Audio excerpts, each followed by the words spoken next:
Welcome back to Sahara TV. My name is Rudolph Okonkwo. We are continuing our conversations around the state of the country, the national conference going on. And joining us now, he came into the United States from London. He is Nnamdi Kanu. He is the director of the Radio Biafra in London. Nnamdi, welcome to Sahara TV.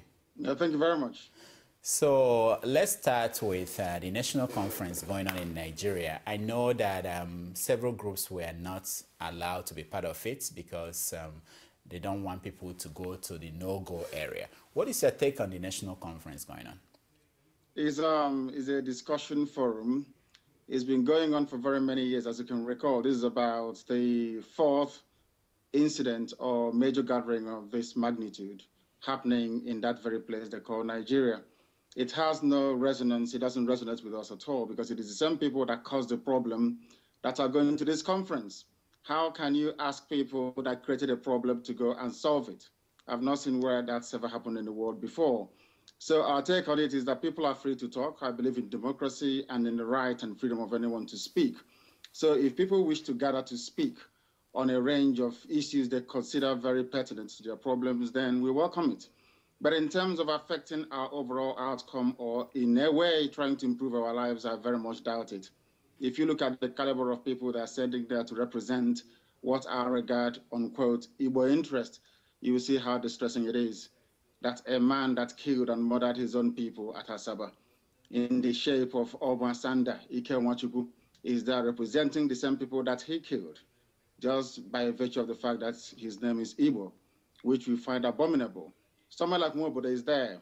Nwobodo was instrumental in the failure of Ekweme at the PDP convention in Jos in 1999. In fact, he left his own mother tongue and was speaking Hausa. He is there also representing us, so it doesn't have any meaning for us. What we're saying to them is this: if you go there and negotiate any other thing apart from Biafra, you better not come back, because our people will be waiting for that very person. The zoo has come to an end. They keep killing our people. And for how long are we going to allow this contraption concocted by Frederick Lugard to continue to waste the lives of innocent people? Now, let me stop you there. You said something that I'm interested in. People who look at several Biafran groups and movements always look at this kind of statement, like the one you made now. Let him not come back home, otherwise he will explain to us. But we know that they will go there and they will come back home. And what will happen? You see, is this a statement that there is something that will happen? Because one of the things that happen in Africa, in Nigeria, and wherever you look at, is that there are no consequences. And people who try to force consequences to be exerted end up saying things and nothing happens. What will happen to Ike Nwachukwu when he comes back home? Because you know he's not going there to negotiate Biafra. You know that. Of course, we know that very well. Okay. What will happen to him is this. Already, we know that some of them live in Abuja and Lagos axis.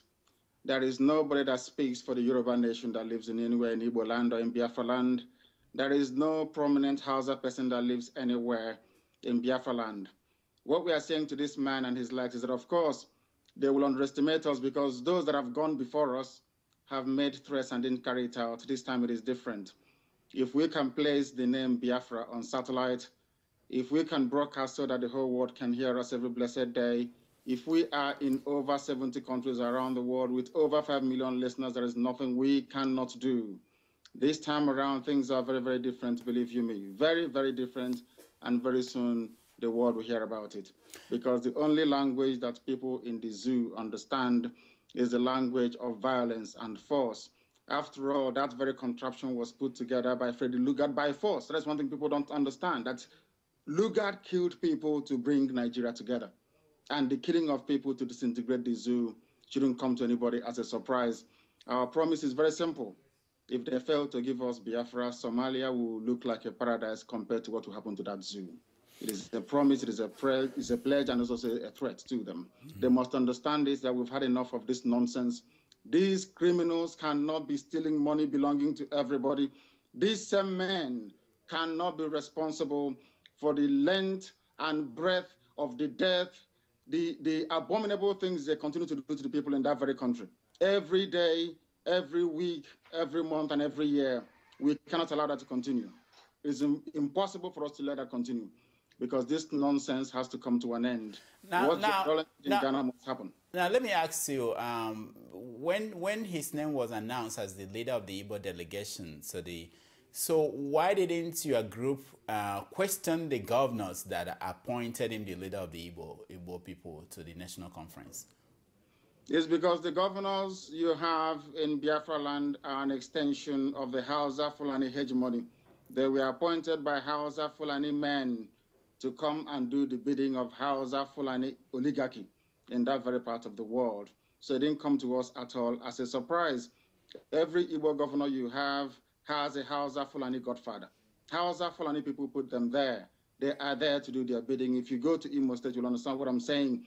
Rocha Sokorocha, or whatever his name is, has single-handedly Islamized the whole of Imo State. And that very process is also ongoing in Ebonyi State. Are you talking about Theodore Oji? He is pathetic and laughable. These are the men they gave to us as Peter Obi. You're a journalist yourself, Okonkwo. Nobody has ever asked Peter Obi about Izu River. How many people he killed at Izu River and dumped their bodies there? They are also human beings with fathers and mothers. No one ever complained. These are the caliber of people, the caliber of leeches and cabals they have imposed on us. And we are here to resist it. And we shall, this year, to be very precise. Now, let me ask, because there are the group, the Movement for the Actualization of the Sovereign Nation of Biafra. I'm familiar with the group, and I know that one of their principal ideas is that this should be done in a peaceful way. Is your group opposed to a peaceful way of achieving Biafra, or are you in support of both sides, whether peaceful or non-peaceful? What is your group behind? I support both sides. If they give us peace, that is wonderful. If they decide to go down the route of violence, then I can give you this assurance today. Of course, your worldwide listeners and viewers may be able to note this. If they do not give us Biafra, there will be nothing living in that very zoo they call Nigeria. Nothing will survive there, I can assure you. You see, 1967 to 1970 is not 2013 to 2015. We had scientists then. Now we have men that can make things happen, even better than what we had in the late 60s. So that should ring as a warning to all of them that we are not joking. I do not believe in peaceful actualization or whatever rubbish is called. I have never seen where you become free by peaceful means. If you know, you tell me. I'm a student of contemporary history. I have never come across anywhere in history books where you get your freedom out of a peaceful process. It's never happened. Never, ever, ever. Now, let me ask you, if you look at the world today, look at a place like Scotland, where people, the Scottish, are in the process of trying to see if they will get their own country.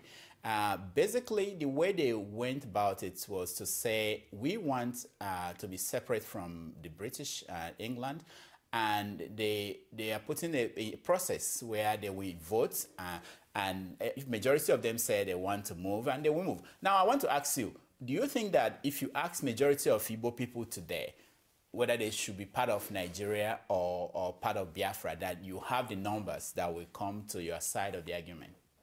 Yes, we have over 98% of our people willing. The other 2% are those fathered by Hausa Fulani men as a consequence of the war. Everybody born as a Biafran, everybody born as an Igbo, Ibibio, Efik, Anangebanke, anybody born as a Jo has freedom implanted in their DNA. That is why we have autonomous communities. Have you seen anywhere in the world where you have autonomous communities? Have you seen? The answer is no. The reason why we have autonomous communities is because we are born to be free. We want to be autonomous, and that freedom must be carried right all the way to the heart of governance in the Zoological Republic of Nigeria.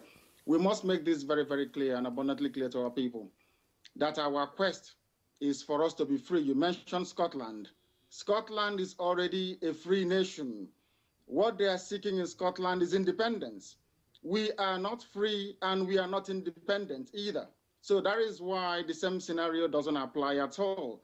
In Scotland, as a Scottish person, you have your own parliament. You can do whatever you like. You even have what is called tax-raising powers. You can raise taxes or you can lower them as you like.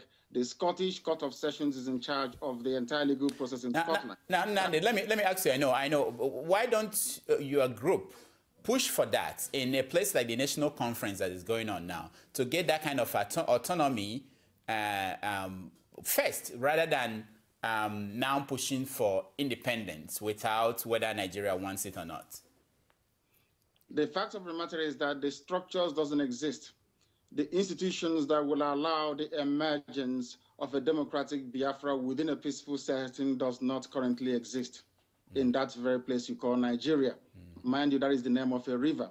Up north, you call them Niger, which is French. If you come down a little bit, it is called Niger, which is English. And the people that live around it are called Nigerians. The only place, or part of the only place in Black Africa where you name a people after a river. I have never seen any civilized country in the world where people are named after a river. It's never happened before. The people own the river, not the other way around.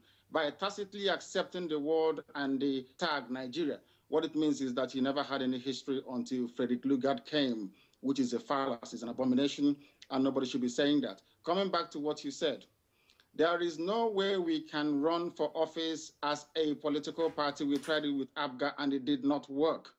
These issues were thrashed out very well. Is that the people that control the levers of power within Nigeria are not politically sophisticated enough to appreciate the finer point of political discourse. In other words, that disputes resolution can best be conducted within a political setting where people are civilized. And I'm afraid to say that what I see in the zoo they call Nigeria, people are not civilized.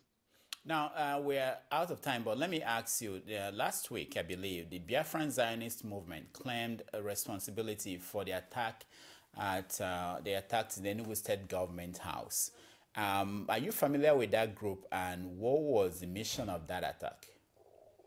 I am familiar with a lot of groups. That name rings a bell. Anybody that can do anything to disrupt the present orthodoxy of governance by a group of very corrupt cabals is welcome. In that regard, I welcome what they did at Enugu, and I hope that people can come out and join us when the time comes to overthrow the very corrupt, inept old men and women in charge of that very place, because Biafra must exist.